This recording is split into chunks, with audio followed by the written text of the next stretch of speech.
নমস্কার বন্ধুরা, তোমাদের সকলকে আমার চ্যানেলে স্বাগত জানাই। আজকে আমি আবার তোমাদের কাছে একটা নতুন ভিডিও নিয়ে চলে এসেছি। ভিডিওটার মূল বিষয়বস্তু হচ্ছে নর্মালাইজেশন নিয়ে। আসলে সবাই জানো যে এখনকার প্রত্যেকটা এক্সাম কিন্তু একটা শিফটের মধ্যে হয় না, অনেকগুলো শিফটের মধ্যে হচ্ছে। তখন সেক্ষেত্রে কিন্তু আমাদের নাম্বারগুলো প্রত্যেকটা ক্ষেত্রে কিন্তু নর্মালাইজেশন করা হয়। এই নর্মালাইজেশন জিনিসটা কি, বা আরআরবি কিন্তু অর্থাৎ আরআরবি রেল এই কিন্তু নতুন করে কিন্তু এখন নর্মালাইজেশন জিনিসটা কি সেটা কিন্তু বের করেছে। অর্থাৎ নর্মালাইজেশন নিয়ে অনেকেরই অনেক কিছু কোশ্চেন থাকে, সেই কোশ্চেনগুলো নিয়ে কিন্তু আজকে আমার এই ভিডিওটা। তাই প্রথম থেকে শেষ পর্যন্ত দেখো, এবং কারা কী করে মেরিট লিস্ট তৈরি করে বা কাদের নাম্বার কমে বা কাদের নাম্বার বাড়ে সেটা নিয়েই কিন্তু আজকে আমার এই ভিডিওটা। তাই প্রথম থেকে দেখো, এখানে আমি দেখাবো যে পার্সেন্টাইল করে একটা কথা লেখা থাকে এবং অনেক ক্ষেত্রে পার্সেন্টেজ জিনিসটা লেখা থাকে। তাই পার্সেন্টাইল এবং পার্সেন্টেজ জিনিসটা কি সেটা দেখাবো, এবং কাদের নাম্বার কমে যায় এবং কেন কমে যায় সেটাও কিন্তু এই ভিডিওর মধ্যেই তোমরা দেখতে পাবে। যারা আমার এই চ্যানেলে নতুন আছো তারা অবশ্যই চ্যানেলটাকে সাবস্ক্রাইব করে দিও এবং এরকম নতুন নতুন ভিডিও পেতে গেলে। তাই চলো দেরি না করে শুরু করি। প্রথমে যেটা বলবো নর্মালাইজেশন। এই নর্মালাইজেশন জিনিসটা কী? কারণ নর্মালাইজেশন জিনিসটা হচ্ছে যে, কারণ আমরা যখন কোনো কারণে কোনো কিছু পরীক্ষা দিই, সেই পরীক্ষাটা কিন্তু একটা শিফটে হচ্ছে না, প্রত্যেকটা শিফটে হচ্ছে। তাই কোনো কোনো শিফটে ধরো ইজি আসে এবং কোনো কোনো ক্ষেত্রে কিন্তু কঠিন আসে। সেই ইজি এবং কঠিন এই যে দুটো, এই যে জিনিসটাকে ইকুয়ালিটি করার জন্যই কিন্তু এই নর্মালাইজেশন জিনিসটা। তাই 2026-এর আরআরবি কিন্তু নর্মালাইজেশন জিনিসটাই কিন্তু আমরা চেঞ্জ করে দেওয়া হয়েছে, এবং এখন থেকে আগের মতো শুধু নাম্বার দেখে মেধা তালিকা নয় তৈরি হবে। কি হচ্ছে না, প্রত্যেকটা ক্ষেত্রেই কিন্তু আলাদা আলাদা করে হবে।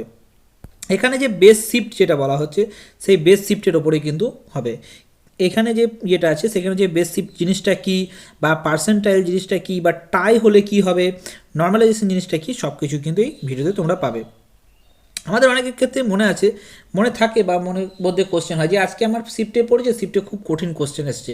রিসেন্ট যেমন সিটেট পরীক্ষা হলো, সিটেটের ক্ষেত্রে প্রথম দিনটা কিন্তু অনেকেই বলছে হার্ড এসেছিলো, এবং দ্বিতীয় দিনে কিন্তু অর্থাৎ 7 তারিখে কিন্তু হার্ড এসেছিলো এবং 8 তারিখে কিন্তু ইজি এসেছিলো, সবাই কিন্তু বলছে। অর্থাৎ এই যে একটা ইজি একটা হার্ড, এটাই বৈষম্যটাকে কিন্তু ইকুয়ালিটি করার জন্যই কিন্তু এই নর্মালাইজেশন। তাহলে সেক্ষেত্রে কি আমার শিফট কঠিন ছিল বা আমার শিফট সহজ ছিল, তাহলে আমার কি ক্ষতি হবে? অবশ্যই এটা কিন্তু কোনো রকম কোনো ক্ষতি হবে না। এই জন্যই আমাদের হচ্ছে নর্মালাইজেশন। ধরো কোনো কারণে কোনো কোশ্চেন শিফট 1 যেটা, সেক্ষেত্রে ধরো খুব সহজ কোশ্চেন এসেছে এবং শিফট 2তে ধরো খুব কঠিন কোশ্চেন এসেছে।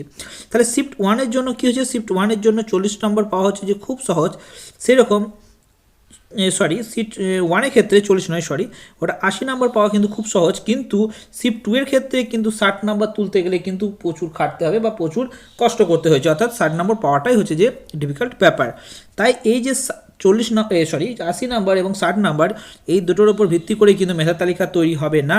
কারণ হচ্ছে যদি মেধা তালিকা তৈরি হতো তাহলে কিন্তু শিফট এর অর্থাৎ শিফট 1-এর যে এগুলো ক্যান্ডিডেটগুলো ছিল তারা কিন্তু প্রত্যেকজনই কিন্তু চান্স পেয়ে যেত, শিফট 2-এর দিনে কিন্তু তারা পেতো না। তাই এই জিনিসটাকে কিন্তু করার জন্যই, ইকুয়ালিটি করার জন্যই কিন্তু এটা করা।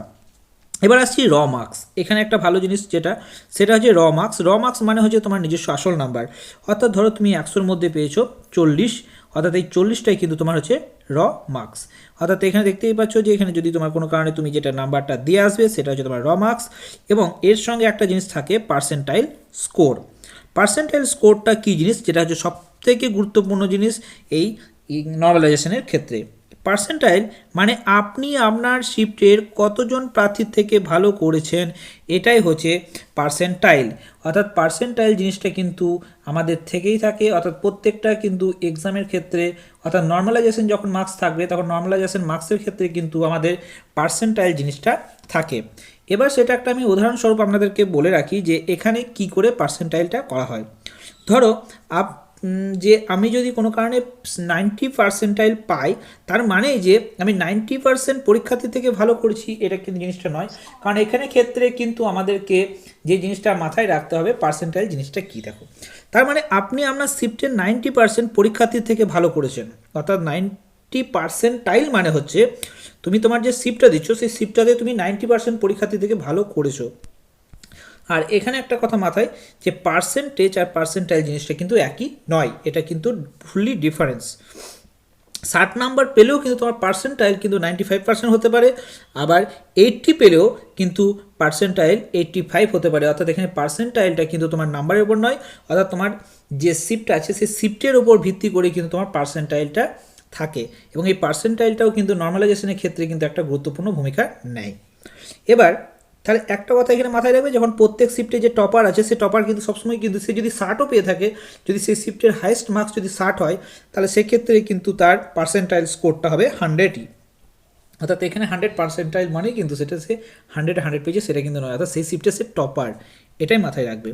সে তার বাকিদের নাম্বার অনুযায়ী তার কত পার্সেন্টাইল পেয়েছো না পেয়েছো সেটা তোমার নিজস্ব স্কোর দেখেই বুঝতে পারবে। এরপর তাহলে তো মেরিট লিস্ট কী দিয়ে তৈরি হবে? র মার্কস দিয়ে নয়। অবভিয়াসলি এখানে র মার্কসটা তোমার থাকবে ঠিকই, কিন্তু র মার্কসটার সঙ্গে তোমার পার্সেন্টাইলও হবে এবং তার সঙ্গে তোমার যে শিফটে কতজন আসছে না আসছে সেটার উপরে বেস করেই কিন্তু তোমার এই মেরিট লিস্টটা হবে। এবার কি বেস শিফট একটা কথা আসছে, বেস শিফট জিনিসটা কি? অর্থাৎ আরআরবি কী করে না, সব শিফটের মধ্যে একটা শিফটকে ধরে যেটার গড় নাম্বার সব থেকে বেশি বা কম সেটার উপর ভিত্তি করে কিন্তু করা হয়। অর্থাৎ মাঝামাঝি একটা শিফটকে ধরা হয় এবং সেই শিফটের উপর কতজন বেশি পাচ্ছে না কতজন কম পাচ্ছে সেটাকে টাই করার চেষ্টা করা হয়, এবং তার সঙ্গে শিফটে উপস্থিতির সংখ্যাকেও কিন্তু এখানে ধরা হয়। ধরো কোনো কারণে এবার এভারেজ যে নাম্বারটা বলছি, এভারেজ নাম্বারটা যদি টাই হয়ে যায় তাহলে সেক্ষেত্রে কি হতে পারে? যদি টাই হয়ে যায় তাহলে কোনো কিছু কিন্তু অসুবিধা নেই, তাহলে সেক্ষেত্রে টাই থাকলে সেই টাই থেকে যাবে। কিন্তু যে শিফটের সর্বোচ্চ বেশি নাম্বার বা তারপরে যে শিফটের পরীক্ষার্থী বেশি সেই শিফটটাকেই কিন্তু হচ্ছে বেস শিফট ধরা হয়। অর্থাৎ বেশিটাকেই কিন্তু, এবং যে সর্বোচ্চ নাম্বার থাকবে বেশি এবং যে শিফটে পরীক্ষার্থী বেশি থাকবে সেটাকে বেস শিফট হিসেবে এখানে ধরা হবে। এবার কি তাহলে নর্মালাইজেশন মার্কস তাহলে আমরা কী করে বের করব? যদি আপনার পার্সেন্টাইল বেস শিফটে হয় তাহলে আপনার নর্মালাইজেশন মার্কস অন্য নর্মালাইজেশন যে মার্কস হবে এবং অন্য শিফট হলে গাণিতিক সূত্র হিসেবে আপনাকে হিসাব করে বের করতে হবে। অর্থাৎ বেস শিফটের সঙ্গে মিলিয়ে নাম্বার দেওয়া হয়। ধরো কোনো কঠিন শিফট হলে কিন্তু সেক্ষেত্রে কিন্তু নাম্বার বাড়ার সুবিধা বাড়বে, এবং যদি খুব সহজ শিফট হয় তাহলে সেক্ষেত্রে কমার কোনো কিছু নেই, কিন্তু মোটামুটি সেই রকমই মার্কসটা থাকবে। বেশি যে খুব যে নাম্বার কমে যায় সেটা কিন্তু নয়, হ্যাঁ একটু কিন্তু কমলেও কমতে পারে, কিন্তু কঠিন কোশ্চেন হলে কিন্তু সেই নাম্বার কিন্তু অনেকটাই বেড়ে যায়। এবার মিনিমাম কোয়ালিফিকেশান কত লাগবে আমি একটা জাস্ট এখানে বলে রাখি যে এবার যখন বিহারের স্টেট হয়েছিল সেখানে ক্ষেত্রে নর্মালাইজেশন মার্কস কিন্তু বিশেষ করে আমি দু একটা সাবজেক্টের কথা বলি, যেমন ফিজিক্সের ক্ষেত্রে প্রচুর পরিমাণে বেড়েছিল। কেউ ধরো র মার্কস পেয়েছে 75, কিন্তু তাদের নর্মালাইজেশন মার্কসে কিন্তু 100 পর্যন্ত চলে গেছে, অর্থাৎ 30 থেকে 35 কিন্তু নাম্বার বেড়েছে।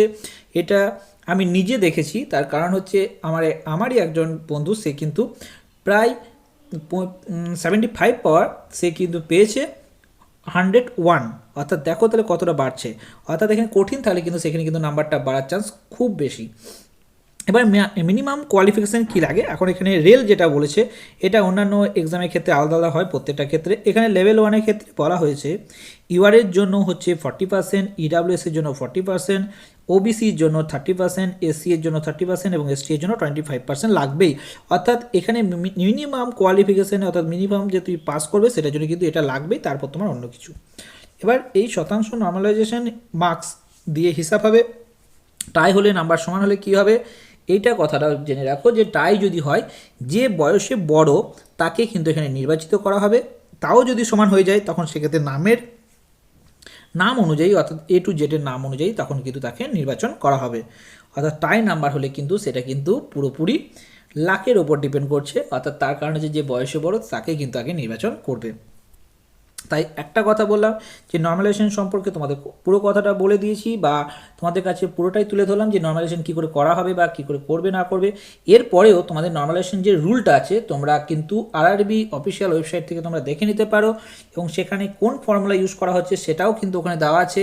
আমি তোমাদেরকে আমার এই চ্যানেলে পোস্ট করে দেবো, সেখান থেকেও তোমরা দেখতে পারবে এবং সেখান থেকে তোমরা নিজেদের মার্কসটা বের করতে পারবে। যদিও বা রেল কিন্তু বের করে দেয়, এবার তোমার যদি মনে হয় যে না আমি কম পাচ্ছি তাহলে সেক্ষেত্রে তোমরা কিন্তু ক্যালকুলেশন করে বের করতে পারো।